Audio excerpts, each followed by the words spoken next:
Sortie médiatique de Jean-Marc Kaboun, des réactions pleuvent au sein de la classe politique. L'ancien président de l'UDPS, qui s'en est pris violemment à Félix-Antoine Tshisekedi, n'a rien à apprendre aux Congolais, pense l'opposition. Les Congolais de l'étranger pourraient voter lors du prochain scrutin, selon la Commission électorale nationale indépendante, qui envisage d'organiser une phase pilote de ce vote.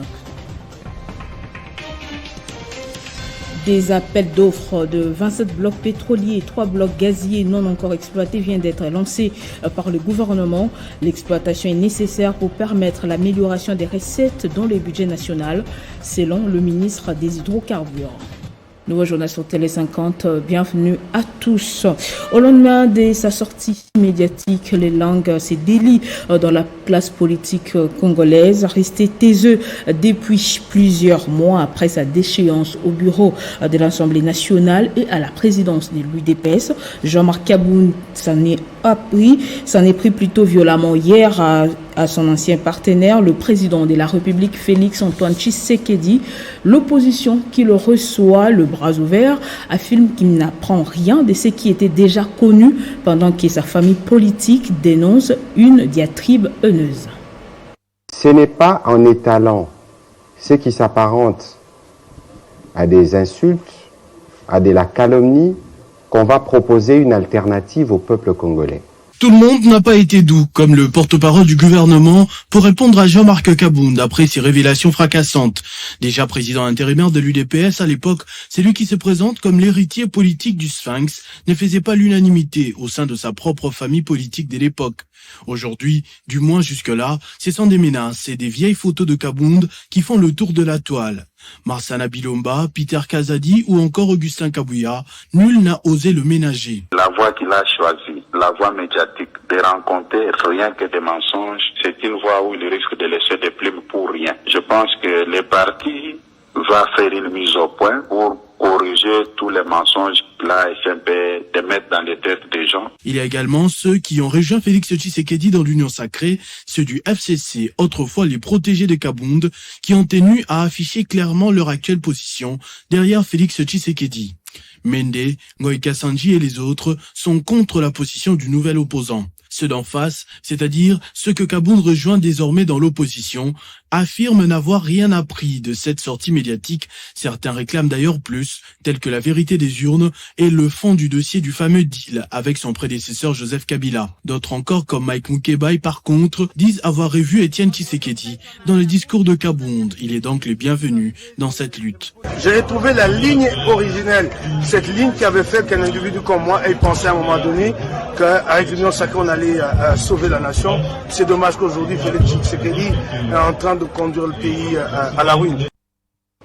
Et pendant ce temps, le gouvernement a approuvé l'arrêté qui supprime certaines taxes et allège d'autres, ce qui présente quelques avantages. Le porte-parole du gouvernement et le ministre du Commerce extérieur ont animé un briefing ce lundi face à la presse.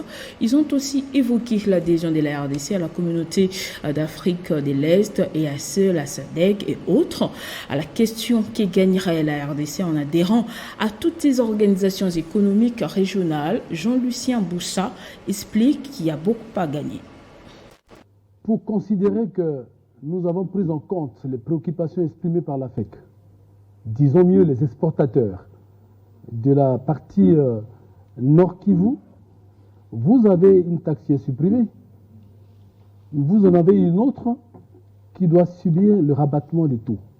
C'est une réponse structurelle. La taxe qui est supprimée, c'est le frais de couverture des cafés à l'exportation via les ports de Mombasa et Dar es Salaam. Nous supprimons certaines taxes.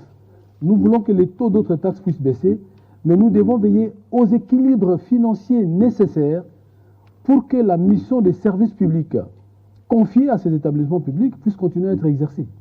L'existence en République démocratique du Congo d'un port en eau profonde coûterait moins cher en termes du coût d'importation, n'est-ce pas, que le fait de prendre les marchandises, par exemple à Pointe-Noire.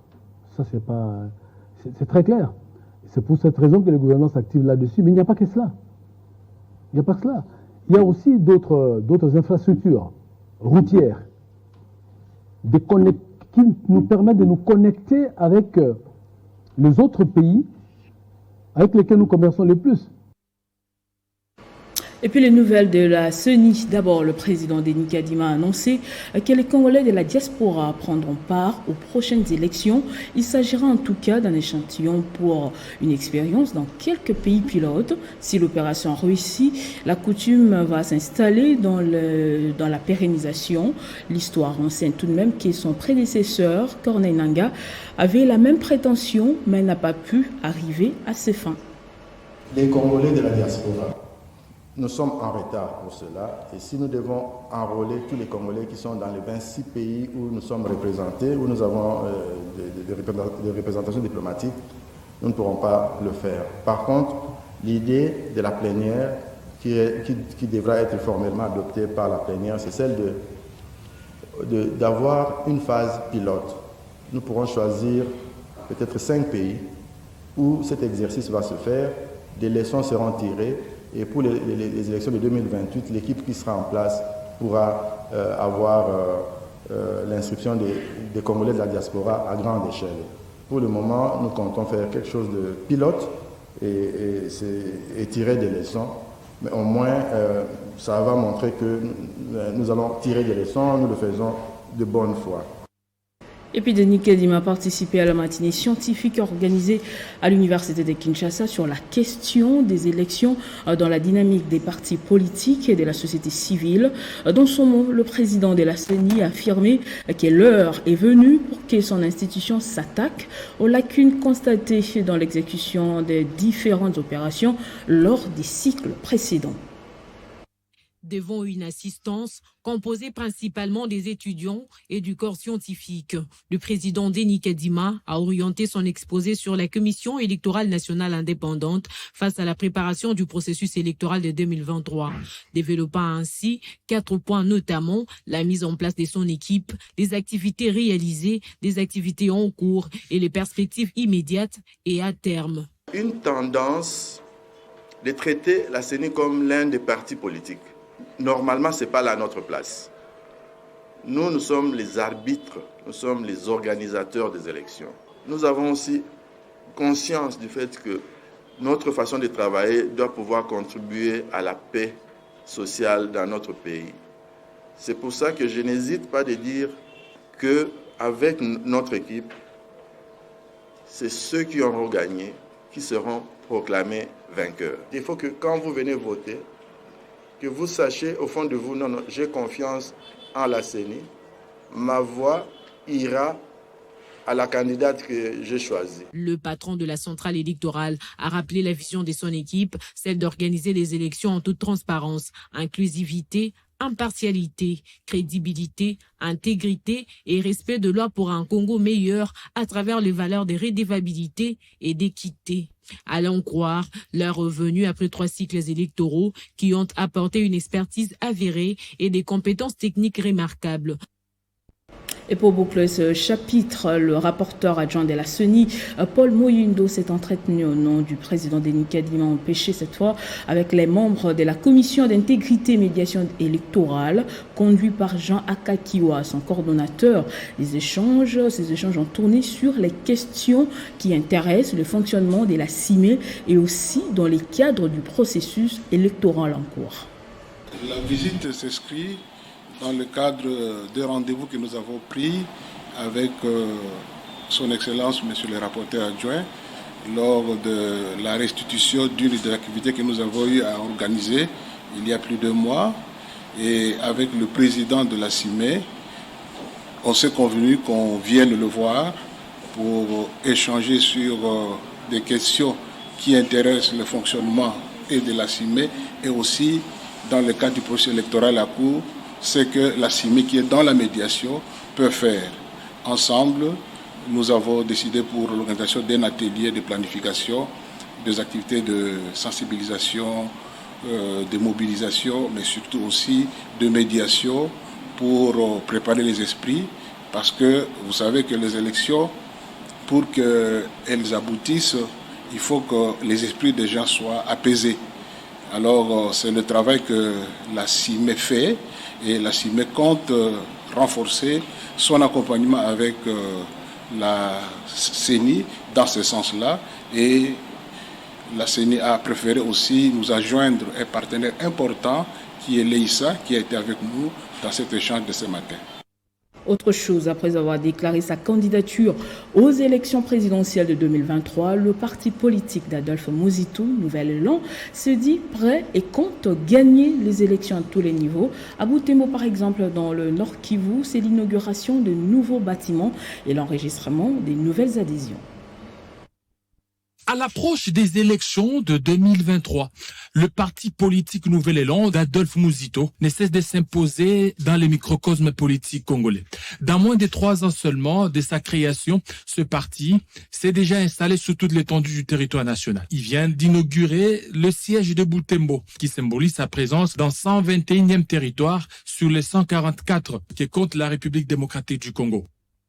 Bien avant la coupure symbolique du ruban, l'exécutif national de Nouvel Élan, Mamia Soumini Kayumba, a étalé la volonté manifeste de l'initiateur de ce parti d'œuvrer pour le bien-être de la population et son combat de restaurer la paix dans la partie est de la RDC. Celle consistant à inaugurer les bâtiments devant abriter les activités de notre cher parti politique Nouvel Élan dans la ville de Butembo. Moi que je vais alors la chronique pour ne pas abuser de votre temps, de vos occupations quotidiennes, peut-être plus lucratives.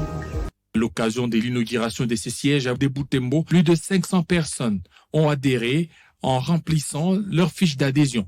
Ici est de savoir que le Nouvel Élan d'Adolphe Muzito compte aligner les candidatures à tous les niveaux, même à la présidentielle. Mais le parti reste ouvert aux discussions et aux alliances avec d'autres formations politiques autour de son programme et de son candidat pour une candidature commune et un programme commun à la présidentielle de 2023. Nouvel Élan du Congo a un seul candidat, c'est Adolphe Muzito aux élections présidentielles. Je le disais au sommaire, le gouvernement de la RDC via le ministre des Hydrocarbures lance les appels d'offres des 27 blocs pétroliers et 3 blocs gaziers non encore exploités. D'après le ministre Didier Boudimbo, l'exploitation est nécessaire pour permettre l'amélioration des recettes dans les budgets nationaux car à ce jour, l'État n'a exploité que 4,5% de son potentiel en hydrocarbures. Conformément à la loi du 1er août 2015 portant régime général des hydrocarbures, la République démocratique du Congo, à travers le ministère des hydrocarbures, organise les appels d'offres sous les blocs pétroliers en vue de l'attribution des droits des hydrocarbures. Sur le 32 blocs initialement présélectionnés, 16 blocs pétroliers ont été retenus pour la première phase dans 3 bassins sédimentaires dont dispose notre pays en vue des appels d'offres pour l'attribution des droits d'hydrocarbures dont le lancement est prévu le 28 juillet 2022. Le gouvernement a levé l'option du lancement d'appels d'offres pour cette première phase sur les 30 blocs dont 27 pétroliers et 3 gaziers.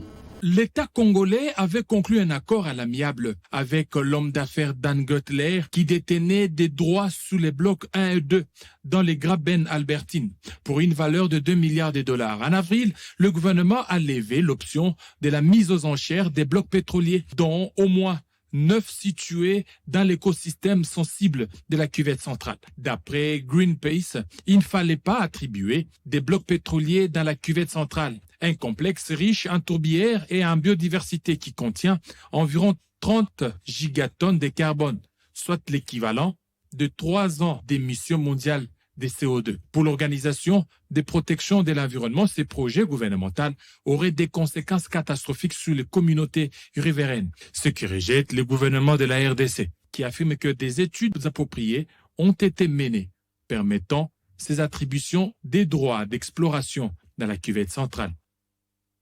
En Ituri, les FARDC annoncent avoir neutralisé 22 rebelles ADF en l'espace d'une semaine, soit du 14 Au 17 juillet dernier, dans plusieurs villages du groupement Banda Vilemba et en chefferie des Walesi Vonkutu au sud d'Irumu, plusieurs armes de l'ennemi ont été également récupérées par les éléments des FARDC lors de ces opérations. Et pour en parler, nous sommes en direct avec le porte-parole de l'armée en Ituri depuis Bunia, le lieutenant Jules Ngongo. Bonjour, dites-nous qu'en est-il exactement de cette nouvelle et quel est le bilan définitif de ces opérations contre les ADF. Nous confirmons cette information. D'abord, nous vous informons que les ADF sont aux abois.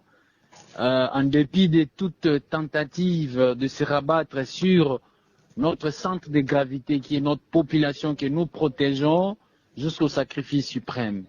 Du 7 au 17 ou au 14, les forces armées ont mené les opérations contre les ADF et tous leurs alliés dans la zone de Otomambert, dans la zone d'Indio, dans la zone, là nous sommes dans la chefferie de Walese Vonkutu. Ces opérations ont permis à neutraliser plus de ADF et les armes de guerre ont été saisies par les forces régulières de la RDC et les capturés également on peut enregistrer dans ces lots de bilan, mais il y a aussi les récupérations de matériel de guerre, entre autres un téléphone Touraya. Et donc, actuellement, les forces armées maîtrisent la situation dans cette partie de la République et nous continuons avec les opérations de nettoyage dans cette zone pour permettre à la population à reprendre leurs activités quotidiennes que nous menons pour cette population. Après ces opérations, après les opérations de fouille, nous avons retrouvé 22 corps, là, les vies dans toutes les localités que nous avons mené les opérations. Et pensez-vous que tout ceci confirme la détermination de l'armée à venir à bout de tous les ennemis de la paix dans cette province? Écoutez, nous sommes déjà dans une phase déterminante. L'objectif final, c'est détruire l'ennemi complètement et permettre à la population à vaguer librement leurs occupations. Le chef d'état-major général et toutes les autorités politico-militaires et surtout sous le commandement du lieutenant-général Luboya Kashamadzoni, commandant des opérations et gouverneur militaire, met toutes les voiles dehors pour neutraliser les ADF et leurs alliés. Et cela montre également, évidemment, la montée en puissance des forces armées dans la traque contre les bandits armés, dans le traque contre le terrorisme. Aujourd'hui, les ADF sont aux abois en errance. Ils n'ont ni moyens ni capacité de s'affronter frontalement au FARDC. Lieutenant Jules Ngongo, porte-parole de l'armée en Ituri, merci. Éducation, la clôture de l'année scolaire 2021-2022, initialement prévue ce mardi, est reportée au 23 juillet prochain. Le ministre de l'Enseignement primaire, secondaire et technique, Tony Mwaba Kazadi, justifie cette décision par les soucis d'éviter de perturber le déroulement de l'examen d'État qui s'étend du lundi 18 au jeudi 21 juillet 2022. Axée sur la santé mentale, le droit de l'homme et la sécurité humaine, la session des formations des officiers des policiers judiciaires s'est clôturée hier. Durant 3 jours, les différents intervenants, parmi lesquels le général Célestin Kanyama, ont édifié les participants qui attendent à les restituer les mêmes matières dans leur milieu des services respectifs. Avec comme objectif principal le renforcement des capacités des OPJ en matière de la santé mentale, le commissaire général adjoint des écoles et formations de la police nationale congolaise, qui représente son titulaire, le général Kanyama Empêché, a salué le travail abattu, la mission était accomplie et de voir l'œuvre s'accomplir sur terrain. Ici, vous devez mettre ça en application sur le terrain. L'essentiel, c'est quoi? Quand on parle du mental, on peut associer l'astrologie. Alors, nous devons nous connaître nous-mêmes d'abord. Du côté des apprenants, cette formation vient d'ajouter un élément de plus dans l'exercice de leur métier. On vient ici, on suit beaucoup de formations, mais pour cette fois-ci, personne ne m'a indiqué parce que moi aussi j'ai un cas comme ça que je ne pouvais pas les décerner. Je vois qu'il y a un problème de santé mentale. Alors, je vais d'abord pouvoir rendre compte, reporter là-bas à mon unité, et puis essayer de vérifier les policiers, comparer par rapport à ce que on nous a montré ici, et les policiers que nous avons là-bas. Notez que cette formation qui vient de bénéficier les officiers de la police judiciaire est l'œuvre du réseau ONG d'action en santé mentale et l'ONG internationale OSISA, qui veulent donner l'opportunité à tout citoyen l'occasion d'accéder aux informations sur la santé mentale afin de bénéficier d'un traitement approprié. Et étudiants de l'ISIPA ont commémoré les 2 ans de la disparition de Martin Kanda, fondateur de cet institut. Une cérémonie s'est déroulée à Kinshasa, dans l'une des extensions de l'ISIPA. C'est au sein de son extension de Lingwala que l'ISIPA a commémoré le 2e anniversaire de la mort de son fondateur et président-directeur général Martin Kanda. La cérémonie a débuté par la prière dite pour la circonstance. S'en est suivi des témoignages des personnes ayant vécu avec l'illustre disparu. Parmi elles, les personnes vivant avec handicap, ses anciens étudiants et ses collaborateurs. C'est un homme qui nous a appris de 3 choses. Le savoir-être, le savoir-faire.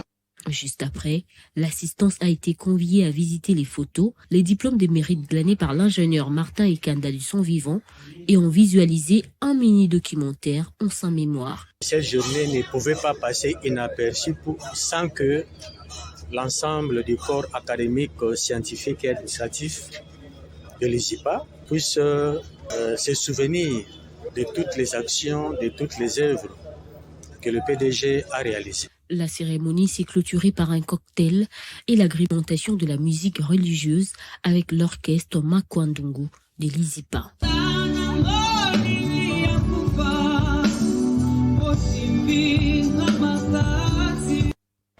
Et puis direction le Kenya à 3 semaines de la présidentielle. L'un des principaux candidats, Raila Odinga, s'est exprimé devant la presse internationale à Nairobi hier lundi. Quoique soutenu par le chef de l'État sortant Uhuru Kenyatta, ses textes opposants se défendent d'être le candidat de la continuité et presse la commission électorale de garantir la transparence et l'équité du scrutin. Autrefois éternel opposant, ses adversaires le reprochent des marionnettes du camp du pouvoir. Mais Odinga persiste et a rassuré aux Kenyans qu'il demeure une personne indépendante avec des fortes convictions et ne peut pas être les larbins ou les candidats de qui que ce soit. Le président du Sénégal, président en exercice de l'Union africaine, Macky Sall, a fait une escale de quelques heures à Djouba, la capitale du Sud-Soudan. Ce lundi, il a rencontré son homologue sud-soudanais. Le président Salva Kiir est officiellement inauguré les relations bilatérales entre le Sénégal et le Soudan du Sud. Macky Sall a tenu à exprimer la solidarité du continent à l'égard du Soudan du Sud, où les processus de paix entamés en 2018 est en difficulté. On va parler sport à présent. Plus que 6 jours nous séparent du coup d'envoi du championnat d'Afrique des beach volley Agadir 2022.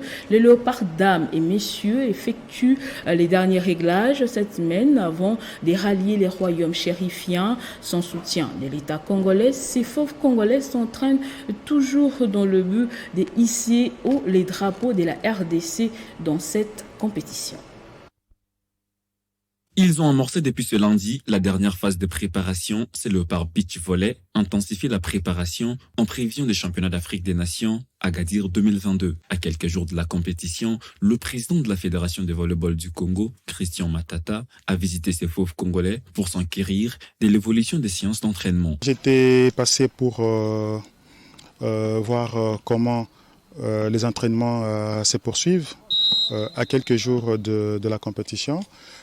Bon, jusqu'à présent, malgré qu'il y a des inquiétudes par-ci par-là, je pense que le moral des athlètes est toujours au top pour pouvoir participer à cette compétition. Tout ce qu'il y a comme problème, c'est géré au niveau de la fédération. Mais pour le joueur, je peux vous dire qu'ils sont sereins. La participation des léopards dames et messieurs à ces championnats d'Afrique des Nations reste hypothétique suite à la non-subvention de l'État jusque-là. Jusque-là, nous n'avons rien reçu comme fonds nous permettant de participer à cette compétition. Et vous savez que si les joueurs sont au courant de ce blocage, je pense que ça va les démotiver, alors qu'aujourd'hui nous sommes en train de partir pour défendre les couleurs du pays.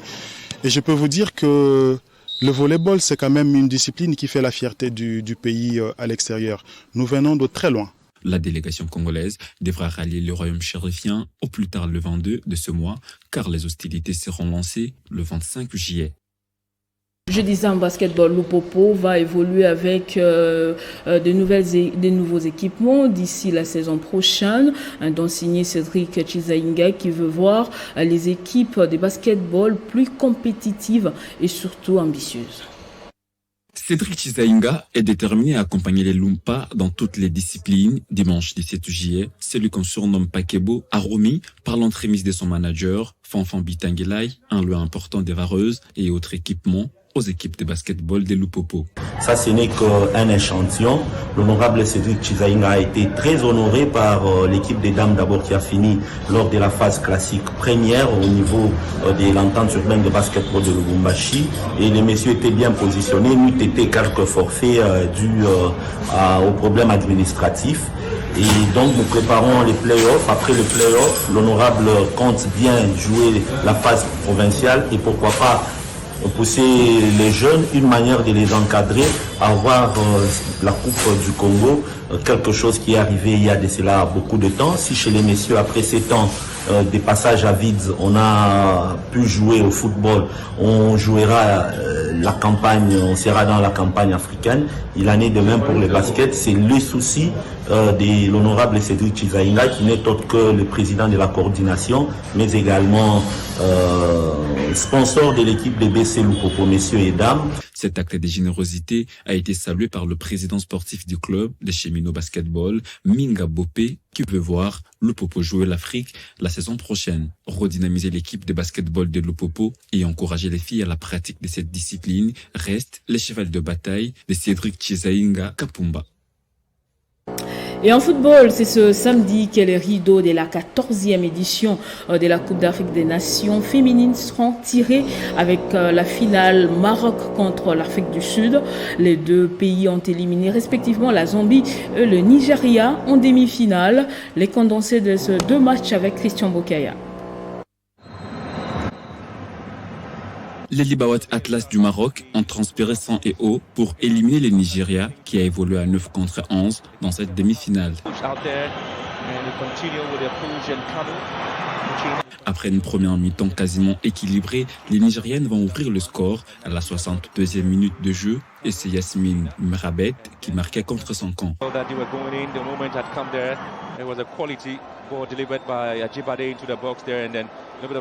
Le Maroc va remettre le pendule à l'heure 4 minutes plus tôt avant d'aller s'imposer au tir au but après prolongation. Le pays organisateur affrontera en finale le Banyana d'Afrique du Sud qui ont obtenu leur ticket en éliminant in extremis les Queens de la Zambie. Afrique du Sud-Maroc, le rendez-vous de la finale est pris pour le samedi prochain. Ce journal est terminé, place au rappel des titres. Sortie médiatique de Jean-Marc Kaboun, des réactions pleuvent au sein de la classe politique. L'ancien président de l'UDPS, qui s'en est pris violemment à Félix-Antoine Tshisekedi, n'a rien à apprendre aux Congolais, pense l'opposition. Les Congolais de l'étranger pourraient voter lors du prochain scrutin selon la Commission électorale nationale indépendante qui envisage d'organiser une phase pilote de ce vote. Des appels d'offres de 27 blocs pétroliers et 3 blocs gaziers non encore exploités viennent d'être lancés par le gouvernement. L'exploitation est nécessaire pour permettre l'amélioration des recettes dans les budgets nationaux, selon le ministre des Hydrocarbures. Restez avec nous tout de suite, c'est la revue de presse.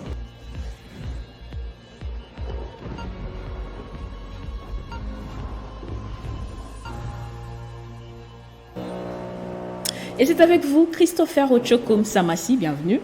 Oui, je suis là. Merci, Nathalie Yoko. C'est un plaisir de vous retrouver après une semaine de panne. Mais non, ça va. De retour. Un seul mot sur toutes les lèvres en ces débuts de semaine, Christopher Jean-Marc Kabound. J'aurais bien aimé que ce soit Christopher, mais c'est bien Jean-Marc Kabound. Son silence était très suivi, alors de très près, alors qu'il est de retour en ce moment. L'on a également suivi chacun de ses propos dans la classe politique. Les journalistes qui ont couvert l'événement de la semaine ont chacun tiré quelque chose de cela. On va les aligner les uns après les autres. D'abord avec Forum des As, c'est le porte-parole du gouvernement qui est cité hier au briefing face à la presse, ce qui a semblé être clairement une déclaration de guerre de la part de Jean-Marc Kabound à son ancienne famille politique. Patrick Muyaya a déclaré que ce n'est pas en étalant ce qui s'apparente à des insultes ou de la calomnie qu'une alternative sera proposée aux Congolais. L'éditorial du même journal se pose la question très emblématique: comment donner des leçons de nage à ceux qui sont noyés lorsqu'on est soi-même noyé? Une chose est certaine, le premier combat post-UDPS du maître nageur est avant tout contre lui-même, précise José Nawej, l'auteur de cet éditorial. Il faut aller jusqu'à la 5e page du journal L'Avenir pour lire ces sujets à travers une tribune de Thierry Monsenepo, cette fois-là, qui a résumé la situation en 3 points.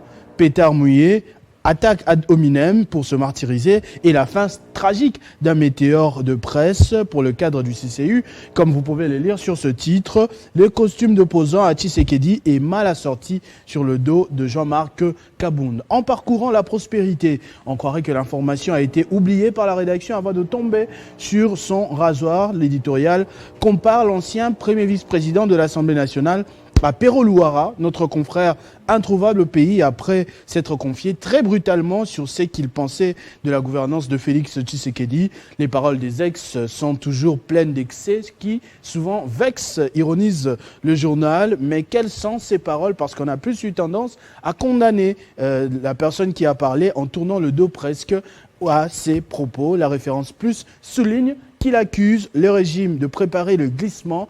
Le plan de Félix Tshisekedi serait de s'attribuer au moins 300 sièges à l'Assemblée nationale, un plan qu'il ne tolérera pas aujourd'hui, qu'il regrette d'avoir contribué sensiblement à l'élection de Félix Tshisekedi. Présent à ce rendez-vous, le député provincial Mike Moukeba, lui, a apprécié cette sortie médiatique. C'est confiant au journal. Il affirme que Jean-Marc Kabound peut encore sauver ce qui reste de l'héritage d'Étienne Tshisekedi. C'est ce dernier, qui est l'élu qui a également pris congé de l'Union sacrée, a vu et entendu, toujours à limiter, mais cette fois à Kingabwa, de l'autre côté du Macadam. Le phare, pour terminer, pense de son côté qu'il s'agit d'un suicide politique. Ce n'est pas la première fois qu'un leader quitte l'UDPS et perd son éclat sur la scène politique congolaise. Le journal a cité notamment les cas Moubake, Bruno Mavungu ou encore Bruno Tshibala, plus proche de nous, qui se sont autrefois fait appeler héritier politique d'Étienne Tshisekedi les temps de quelques semaines dans l'opinion. Et l'UDPS va se prononcer ce mercredi par rapport à cette sortie médiatique de Jean-Marc Kabound. Exactement.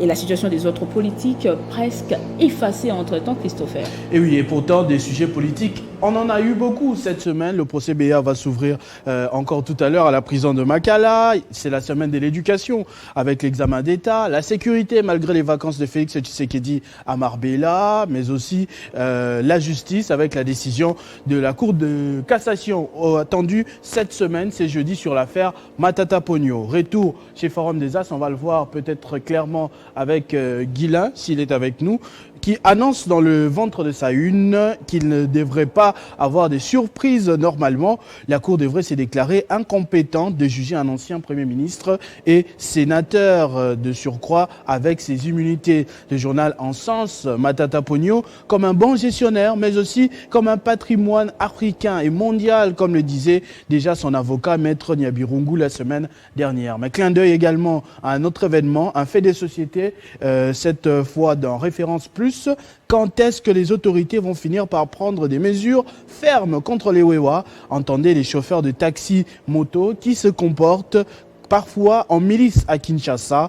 Ils sont une multitude à Kinshasa dans tous les coins, roulant parfois sans normes, se comportant en hors-la-loi au vu et au su de tout le monde. En cas d'accident, que leurs collègues soient en tort ou non, ils se font automatiquement justice tabassent et brûlent des véhicules dans la rue. L'article cite notamment un exemple du Kenya ou encore du Burundi où les chefs d'État ont été fermes jusqu'à l'extermination de cette forme de banditisme qui s'apparente déjà à du Kuluna, de triste mémoire. Un autre fait des sociétés, cette fois dans le phare pour terminer, c'est cette affaire triste d'un enfant de 3 ans qui a succombé dans une noyade. Ses parents ont porté plainte contre leur domestique pour négligence. Le petit Emmanuel, Dieu et son âme, était resté avec la domestique Janine Simba pendant que les parents étaient au service. D'après les témoignages, les petits garçons jouaient à côté de la piscine pendant que la domestique mangeait dans la cuisine. C'est un voisin qui a pu se rendre compte trop tard, malheureusement, de la tragédie, a repêché le garçon. Il a tenté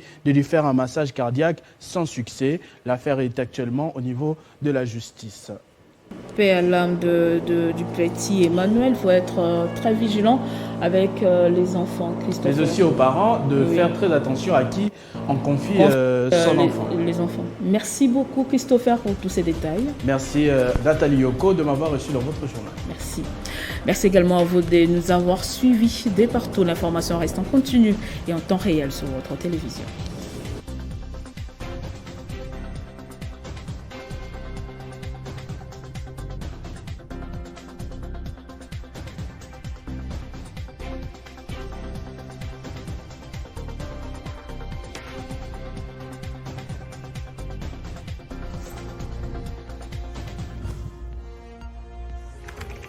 L'actualité reste en continu.